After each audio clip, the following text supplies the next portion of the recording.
ಶ್ರೀ ಗಣಪತಿ ಶಾರದಾ ಗುರುಭ್ಯೋ ನಮಃ. ಯತ್ರ ಯೋಗೇಶ್ವರ ಕೃಷ್ಣೋ ಯತ್ರ ಪಾರ್ಥೋ ಧನುರ್ಧರಃ ತತ್ರ ಶ್ರೀ ವಿಜಯ ಭೂತಿರ್ಧ್ರುವ ನೀತಿರ್ಮತಿರ್ಮಮ.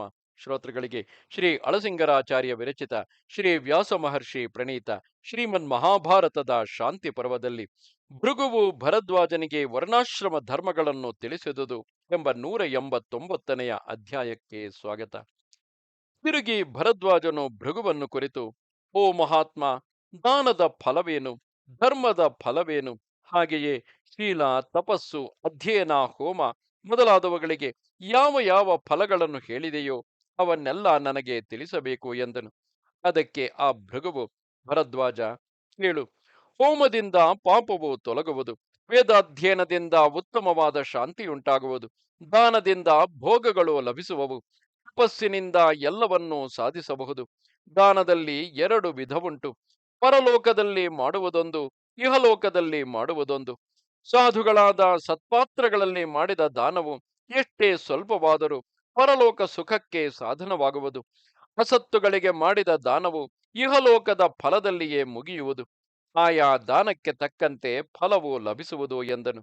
ತಿರುಗಿ ಭರದ್ವಾಜನು, ಓ ಮಹರ್ಷಿ, ಧರ್ಮಗಳೆಷ್ಟು ವಿಧವು, ಯಾವ ಯಾವ ವರ್ಣಾಶ್ರಮಗಳಲ್ಲಿ ಎಂತಹ ಧರ್ಮಗಳನ್ನು ನಡೆಸಬೇಕು ಎನ್ನಲು ಭೃಗುವು ಹೇಳುತ್ತಾನೆ. ಭರದ್ವಾಜ, ತಮಗೆ ವಿಹಿತ ಧರ್ಮಗಳನ್ನು ನಡೆಸತಕ್ಕ ಧೀಮಂತರು ಸ್ವರ್ಗಾದಿ ಫಲಗಳನ್ನು ಪಡೆಯುವರು. ಅದನ್ನು ಬಿಟ್ಟು ಇತರರ ಧರ್ಮಗಳನ್ನು ಅವಲಂಬಿಸುವವನು ವಿವೇಕಹೀನನಾಗಿ ತನ್ನನ್ನು ತಾನೇ ಕೆಡಿಸಿಕೊಳ್ಳುವನು ಎಂದನು. ಆಗ ಭರದ್ವಾಜನು, ಪೂರ್ವಕಾಲದ ಬ್ರಹ್ಮರ್ಷಿಗಳು ಬೇರೆ ಬೇರೆ ಆಶ್ರಮಗಳಿಗೆ ತಕ್ಕಂತೆ ವಿಧಿಸಿರುವ ಆಚಾರ ಭೇದಗಳನ್ನೆಲ್ಲ ನನಗೆ ತಿಳಿಸಬೇಕು ಎನ್ನಲು ಭೃಗುವು, ಓ ಭರದ್ವಾಜ, ಬ್ರಹ್ಮನು ಧರ್ಮರಕ್ಷಣೆಯನ್ನು, ಲೋಕವಿಹಿತವನ್ನು ಉದ್ದೇಶಿಸಿ ಬೇರೆ ಬೇರೆ 4 ಆಶ್ರಮ ಧರ್ಮಗಳನ್ನು ಮೊದಲೇ ಉಪದೇಶಿಸಿರುವನು.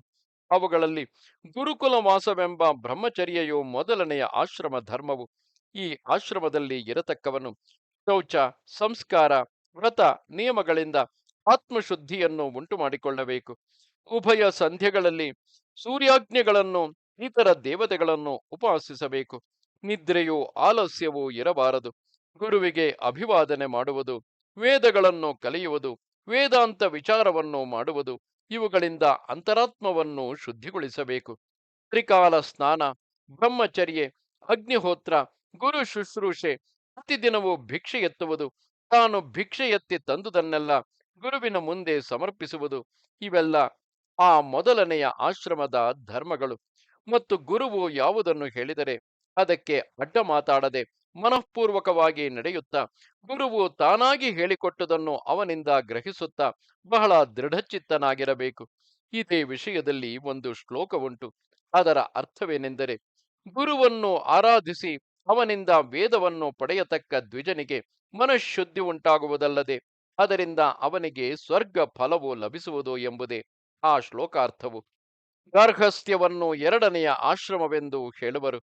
ಅದರ ಲಕ್ಷಣಗಳನ್ನು, ಆಚಾರಗಳನ್ನು ವಿವರಿಸುವೆನು ಕೇಳು.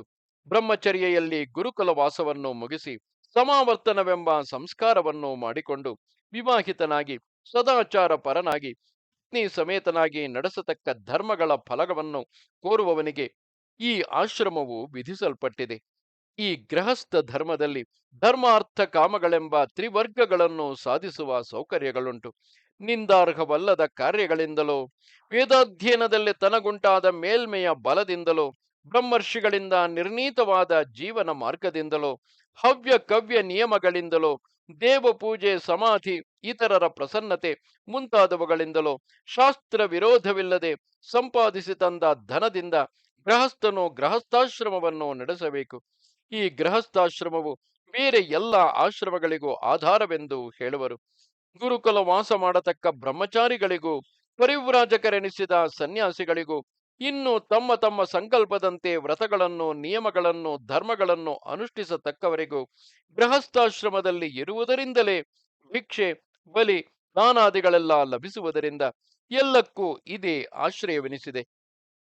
ವಾನಪ್ರಸ್ಥವೆಂಬ 3ನೆಯ ಆಶ್ರಮದಲ್ಲಿ ಇರತಕ್ಕವರಿಗೆ ಧನವಾಗಲಿ ಇತರ ವಸ್ತುಗಳಾಗಲಿ ಅಪೇಕ್ಷಣೀಯವಲ್ಲ. ಇವರು ಪರಮ ಸಾಧುಗಳಾಗಿ ಸಾತ್ವಿಕ ಆಹಾರಗಳನ್ನೇ ತಿನ್ನುತ್ತಾ ವೇದಾಧ್ಯಯನ, ತೀರ್ಥಯಾತ್ರೆ, ಪುಣ್ಯ ದೇಶ ದರ್ಶನವೆಂಬುವುಗಳಲ್ಲಿ ನಿತ್ಯ ನಿರತರಾಗಿ ಸಂಚರಿಸುವರು. ಇಂತಹವರನ್ನು ಕಂಡೊಡನೆ ಗೃಹಸ್ಥನು ಇದಿರೆದ್ದು ನಮಸ್ಕರಿಸಿ ಅಸೂಯೆ ಇಲ್ಲದೆ ಒಳ್ಳೆ ಮಾತುಗಳಿಂದ ಆದರಿಸಬೇಕು. ಸಾಧ್ಯವಾದುದನ್ನು ದಾನ ಮಾಡಬೇಕು. ಉತ್ತಮವಾದ ಶಯನಾಸನಗಳನ್ನು ಒಳ್ಳೆ ಆಹಾರಗಳನ್ನು ಒಪ್ಪಿಸಬೇಕು. ಇದು ಗೃಹಸ್ಥರಿಗೆ ಅವಶ್ಯ ಕಾರ್ಯವು. ಇದೇ ವಿಷಯವಾಗಿ ಒಂದು ಶ್ಲೋಕವುಂಟು. ಏನೆಂದರೆ, ಯಾವ ಗೃಹಸ್ಥರ ಮನೆಗೆ ಬಂದ ಅತಿಥಿಯು ಆಶಾ ಭಂಗದಿಂದ ಹಿಂತಿರುಗಿ ಹೋಗುವನೋ ಅವನು ತನ್ನ ಪಾಪಗಳನ್ನೆಲ್ಲ ಆ ಗೃಹಸ್ಥನಿಗೆ ಕೊಟ್ಟು ಅವನ ಪುಣ್ಯವನ್ನು ತಾನು ತೆಗೆದುಕೊಂಡು ಹೋಗುವನು ಎಂಬುದೇ ಆ ಶ್ಲೋಕಾರ್ಥವು. ಇದಲ್ಲದೆ ಗೃಹಸ್ಥಾಶ್ರಮದಲ್ಲಿ ಇರತಕ್ಕವರು ಯಾಗಗಳಿಂದ ದೇವತೆಗಳನ್ನು, ತರ್ಪಣಾದಿಗಳಿಂದ ಪಿತೃಗಳನ್ನು, ವೇದ ವಿದ್ಯೆಗಳ ಅಧ್ಯಯನ ಶ್ರವಣ ಧಾರಣಗಳಿಂದ ಋಷಿಗಳನ್ನು, ಸಂತಾನ ಪ್ರಾಪ್ತಿಯಿಂದ ಪ್ರಜಾಧಿಪತಿಯನ್ನು ತೃಪ್ತಿಗೊಳಿಸಬಹುದು. ಇದೇ ಗೃಹಸ್ಥಾಶ್ರಮ ವಿಷಯದಲ್ಲಿ ಬೇರೆ ಎರಡು ಶ್ಲೋಕಗಳುಂಟು. ಎಲ್ಲ ಪ್ರಾಣಿಗಳಿಗೂ ಹಿತವಾದ ಮತ್ತು ಕಿವಿಗಿಂಪಾದ ಮಾತುಗಳನ್ನೇ ಯಾವಾಗಲೂ ನುಡಿಯಬೇಕು. ಇತರರನ್ನು ನಿಂದಿಸುವುದು, ಅವರಲ್ಲಿ ತಪ್ಪನ್ನು ಹೇಳುವುದು, ಕಠಿಣವಾಗಿ ಮಾತಾಡುವುದು ಇವೊಂದು ಕೂಡದು. ಇತರರಲ್ಲಿ ಅವಮರ್ಯಾದೆ, ಅಹಂಕಾರ, ಡಂಭ ಇವೆಲ್ಲ ಬಹಳ ನಿಂದೆಗಳು. ಅಹಿಂಸೆ, ಕ್ರೋಧ, ಸತ್ಯಸಂಧತೆ ಇವು ಮೂರು ಎಲ್ಲ ಆಶ್ರಮದವರಿಗೂ ಸಾಮಾನ್ಯವಾದ ಮುಖ್ಯ ಧರ್ಮಗಳು ಎಂಬುದು ಆ ಶ್ಲೋಕಾರ್ಥವು. ಮತ್ತು ಗೃಹಸ್ಥಾಶ್ರಮದಲ್ಲಿ ಇರತಕ್ಕವರಿಗೆ ಸುಗಂಧ, ಮಾಲ್ಯ, ವಸ್ತ್ರ, ಆಭರಣ, ಅಭ್ಯಂಗನ ಮೊದಲಾದ ಒಂದು ನಿಷಿದ್ಧವಲ್ಲ. ಆಟ ಪಾಠಗಳು, ಇಂಪಾದ ವಾದ್ಯಗಳು, ಅಂದವಾದ ನೋಟಗಳು, ಭಕ್ಷ್ಯ, ಭೋಜ್ಯ, ಚೋಷ್ಯ, ಲೇಖ್ಯ ಮೊದಲಾದ ಉತ್ತಮ ಆಹಾರಗಳು, ಇಚ್ಛೆ ಬಂದ ಕಡೆ ಸಂಚರಿಸುವುದು, ಈ ಎಲ್ಲಾ ತರದ ಸಂತೋಷಗಳನ್ನು ಅನುಭವಿಸಬಹುದು. ಗೃಹಸ್ಥನಿಗೆ ಕಾಮ ಸುಖಗಳ ಲಾಭವೂ ಉಂಟು. ಇದೇ ವಿಷಯವನ್ನು ಸಂಗ್ರಹಿಸಿ ಹೇಳಿರತಕ್ಕ ಎರಡು ಶ್ಲೋಕಗಳುಂಟು. ಯಾವನು ಗೃಹಸ್ಥಾಶ್ರಮದಲ್ಲಿ ಇರುವಾಗ ಧರ್ಮಾರ್ಥ ಕಾಮಗಳೆಂಬ ತ್ರಿವರ್ಗಗಳೊಡನೆ ತ್ರಿಗುಣಾತೀತವಾದ ಮೋಕ್ಷವನ್ನು ಸಾಧಿಸಲು ಪ್ರಯತ್ನಿಸುವನು ಅವನು ಇಹದಲ್ಲಿ ಎಲ್ಲ ಸುಖಭೋಗಗಳನ್ನು ಅನುಭವಿಸಿ ಆಮೇಲೆ ಶಿಷ್ಟರಿಗೆ ಲಭ್ಯವಾದ ಉತ್ತಮ ಗತಿಯನ್ನು ಪಡೆಯಬಲ್ಲನು. ಮತ್ತು ಯಾವ ಗೃಹಸ್ಥನು ಉಂಚ ವೃತ್ತಿಯಿಂದಲಾದರೂ ಜೀವಿಸುತ್ತಾ ಸ್ವಧರ್ಮವನ್ನು ಮೀರಿ ನಡೆಯದೆ ಕಾಮ ಸುಖಕ್ಕಾಗಿ ದುಡಿಯುವುದನ್ನೂ ಬಿಟ್ಟಿರುವನೋ ಅವನಿಗೆ ಸ್ವರ್ಗವು ದುರ್ಲಭವಲ್ಲ ಎಂಬುದು ಆ ಶ್ಲೋಕಾರ್ಥವು. ಇದು 189ನೆಯ ಅಧ್ಯಾಯವು. ನಮಸ್ತೆ ಶಾರದೆ ದೇವಿ ಕಾಶ್ಮೀರ ಪುರವಾಸಿನಿ ತ್ವಾಮಹಂ ಪ್ರಾರ್ಥೆಯೇ ನಿತ್ಯಂ ವಿದ್ಯಾದಾನಂಚ ದೇಹಿಮೆ. ನಮಸ್ಕಾರ.